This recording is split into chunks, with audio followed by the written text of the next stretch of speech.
দিয়েছেন। কিয়ামত যে একদিন হবে, এই পৃথিবী যে ধ্বংস হয়ে যাবে, এটার ব্যাপারে সবার অগাধ বিশ্বাস আছে তো? না সন্দেহ সন্দেহ লাগে?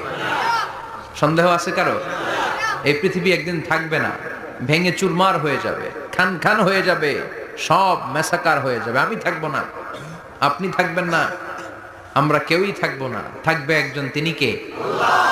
এটার নাম কিয়ামত, যেটার ব্যাপারে বিশ্বাস না থাকলে ইমানের ঘাটতি চলে আসবে, ঠিক কিনা? তো সেই কিয়ামতের দিনটা কেমন হবে, এর দৃশ্যটা কিরকম হবে, এর নকশা খুব সংক্ষিপ্ত পরিসরে মাত্র 11টা আয়াতে আল্লাহ তুলে ধরেছেন। আপনি মনোযোগ দিয়ে কানগুলো খরগোশের মতো খাড়া করে যদি কথাগুলো শুনেন, আপনার মনে হবে আপনি এখানে বসে কিয়ামত চোখে লাইভ দেখতেছেন। লাইভ আল্লাহ এমন ভাবে বলেছে, সুবহানাল্লাহ পড়েন। তা আসুন আমরা সরাসরি কিয়ামতকে দেখে আসি।